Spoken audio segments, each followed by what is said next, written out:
like to begin by expressing my thanks for the special effort that each of you made to be here today. This is an important day for us all as we review the situation with respect to Iraq and its disarmament obligations under UN Security Council Resolution 1441. Last November 8th, this Council passed Resolution 1441 by a unanimous vote. The purpose of that resolution was to disarm Iraq of its weapons of mass destruction. Iraq had already been found guilty of material breach of its obligations stretching back over 16 previous resolutions and 12 years. Resolution 1441 was not dealing with an innocent party, but a regime this Council has repeatedly convicted over the years. Resolution 1441 gave Iraq one last chance to come into compliance or to face serious consequences. No Council member present and voting on that day had any illusions about the nature and intent of the resolution or what serious consequences meant if Iraq did not comply. And to assist in its disarmament, we called on Iraq to cooperate with returning inspectors from UNMOVIC and IAEA. We laid down tough standards for Iraq to meet to allow the inspectors to do their job. This Council placed the burden on Iraq to comply and disarm, and not on the inspectors to find that which Iraq has gone out of its way to conceal for so long. Inspectors are inspectors. They are not detectives. I asked for this session today for two purposes. First, to support the core assessments made by Dr. Blix and Dr. El-Baradei. As Dr. Blix reported to this Council on January 27th, quote, Iraq appears not to have come to a genuine acceptance, not even today, of the disarmament which was demanded of it, unquote. And as Dr. El-Baradei reported, Iraq's declaration of December 7th, quote, did not provide any new information relevant to certain questions that have been outstanding since 1998. My second purpose today is to provide you with additional information, to share with you what the United States knows about Iraq's weapons of mass destruction, as well as Iraq's involvement in terrorism, which is also the subject of Resolution 1441 and other earlier resolutions. I might add at this point that we are providing all relevant information we can to the inspection teams for them to do their work. The material I will present to you comes from a variety of sources. Some are U.S. sources and some are those of other countries. Some of the sources are technical, such as intercepted telephone conversations and photos taken by satellites. Other sources are people who have risked their lives to let the world know what Saddam Hussein is really up to. I cannot tell you everything that we know, but what I can share with you, when combined with what all of us have learned over the years, is deeply troubling. What you will see is an accumulation of facts and disturbing patterns of behavior. The facts in Iraq's behavior demonstrate that Saddam Hussein and his regime have made no effort to disarm as required by the international community. Indeed, the facts and Iraq's behavior show that Saddam Hussein and his regime are concealing their efforts to produce more weapons of mass destruction. Let me begin by playing a tape for you. What you're about to hear is a conversation that my government monitored. It takes place on November 26th of last year, on the day before United Nations teams resumed inspections in Iraq. The conversation involves two senior officers, a colonel and a brigadier general from Iraq's elite military unit, the Republican Guard.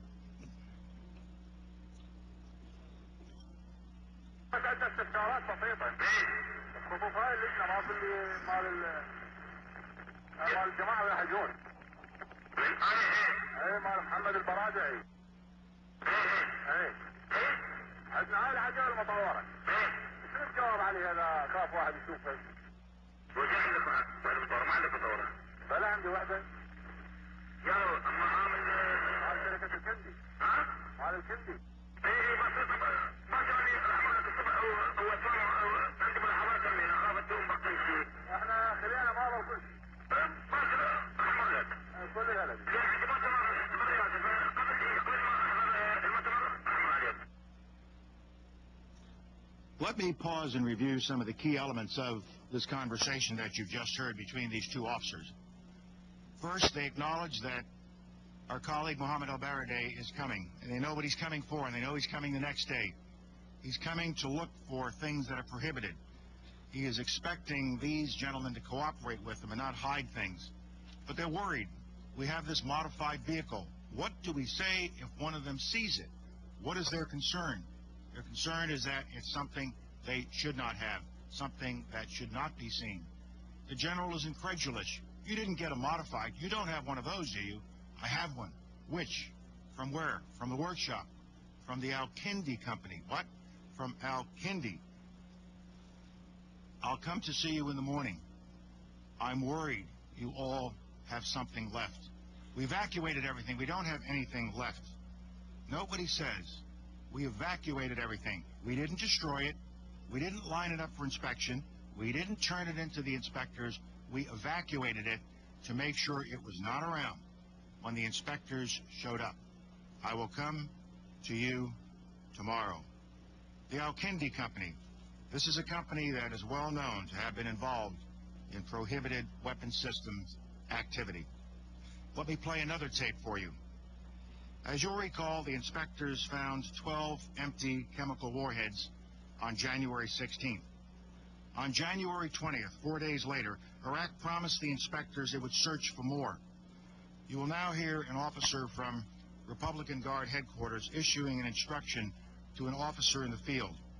Their conversation took place just last week on January 30th. سيدي العزيز، نعم. توجيه السيد رئيس أركان الحرس اليوم بالمؤتمر. نعم. تفتشون الاعتداء اللي عندكم. نعم. لاحتمال وجود عتاد محظور. نعم. لاحتمال وجود عتاد محظور بطريق الصدفة. نعم. ودزينا لكم كتاب بتفتيش مناطق الاستكراف والمناطق المتروكة. نعم. هذا بعد ما نفذتوا مضمونه اتلفوا الكتاب. في يعني ما اريد احد يشوف هذا الكتاب. ماشي. ايوه ماشي. ممنون. Let me pause again and review the elements of this message. They're inspecting the ammunition you have. Yes. For the possibility there are forbidden ammo. For the possibility there is by chance forbidden ammo, yes. And we sent you a message yesterday to clean out all of the areas, the scrap areas, the abandoned areas, make sure there is nothing there. Remember the first message, evacuate it. This is all part of a system of hiding things and moving things out of the way and making sure they have left nothing behind. You go a little further into this message and you see the specific instructions from headquarters. After you have carried out what is contained in this message, destroy the message because I don't want anyone to see this message. Okay. Why? This message would have verified to the inspectors that they have been trying to turn over things. They were looking for things, but they don't want that message seen because they were trying to clean up the area to leave no evidence behind of the presence of weapons of mass destruction. And they can claim that nothing was there, and the inspectors can look all they want, and they will find nothing. This effort to hide things from the inspectors is not one or two isolated events. Quite the contrary. This is part and parcel of a policy of evasion and deception that goes back 12 years, a policy set at the highest levels of the Iraqi regime. We know that Saddam Hussein has what is called, quote, a higher committee for monitoring the inspection teams, unquote. Think about that. Iraq has a high-level committee to monitor the inspectors who were sent in to monitor Iraq's disarmament. Not to cooperate with them, not to assist them, but to spy on them and keep them from doing their jobs. The committee reports directly to Saddam Hussein.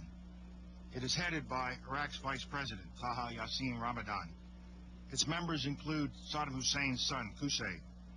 This committee also includes Lieutenant General Amir al-Sadi, an advisor to Saddam. In case that name isn't immediately familiar to you, General Sadi has been the Iraqi regime's primary point of contact for Dr. Blix and Dr. al-Baradei.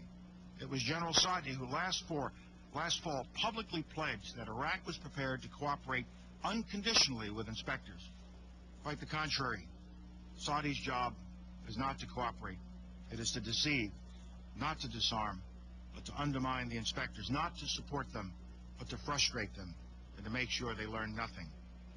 We have learned a lot about the work of this special committee. We learned that just prior to the return of inspectors last November, the regime had decided to resume what we heard called, quote, the old game of cat and mouse, unquote. For example, let me focus on the now famous declaration that Iraq submitted to this council on December 7th. Iraq never had any intention of complying with this council's mandate. Instead, Iraq planned to use the declaration to overwhelm us and to overwhelm the inspectors with useless information about Iraq's permitted weapons so that we would not have time to pursue Iraq's prohibited weapons. Iraq's goal was to give us in this room, to give those of us on this council, the false impression that the inspection process was working. You saw the result. Dr. Blix pronounced the 12,200-page declaration rich in volume but poor in information and practically devoid of new evidence. Could any member of this council honestly rise in defense of this false declaration? Everything we have seen and heard indicates that instead of cooperating actively with the inspectors to ensure the success of their mission, Saddam Hussein and his regime are busy doing all they possibly can to ensure that inspectors succeed in finding absolutely nothing. My colleagues, every statement I make today is backed up by sources, solid sources. These are not assertions.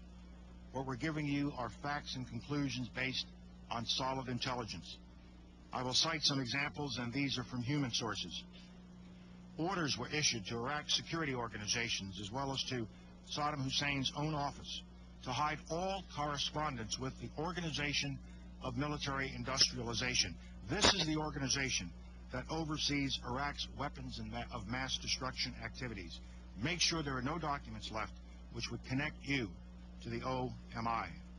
We know that Saddam's son Qusay ordered the removal of all prohibited weapons from Saddam's numerous palace complexes. We know that Iraqi government officials, members of the ruling Ba'ath Party, and scientists have hidden prohibited items in their homes.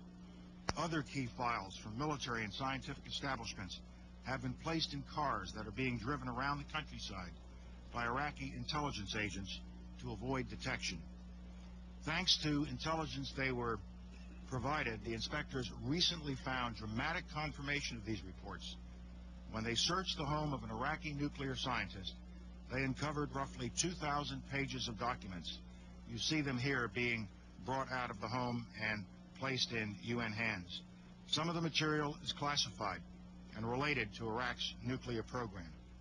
Tell me, answer me, are the inspectors to search the house of every government official, every Ba'ath Party member, and every scientist in the country to find the truth, to get the information they need to satisfy the demands of our council? Our sources tell us that in some cases, the hard drives of computers at Iraqi weapons facilities were replaced. Who took the hard drives? Where did they go? What's being hidden? Why? There's only one answer to the why: to deceive, to hide, to keep from the inspectors. Numerous human sources tell us that the Iraqis are moving not just documents and hard drives, but weapons of mass destruction to keep them from being found by inspectors. While we were here in this council chamber debating Resolution 1441 last fall, we know from sources that a missile brigade outside Baghdad was dispersing rocket launchers and warheads containing biological warfare agent to various locations, distributing them to various locations in western Iraq. Most of the launchers and warheads had been hidden in large groves of palm trees and were to be moved every 1 to 4 weeks to escape detection. We also have satellite photos that indicate that banned materials have recently been moved from a number of Iraqi weapons of mass destruction facilities. Let me say a word about satellite images before I show a couple. The photos that I am about to show you are sometimes hard for the average person to interpret, hard for me. The painstaking work of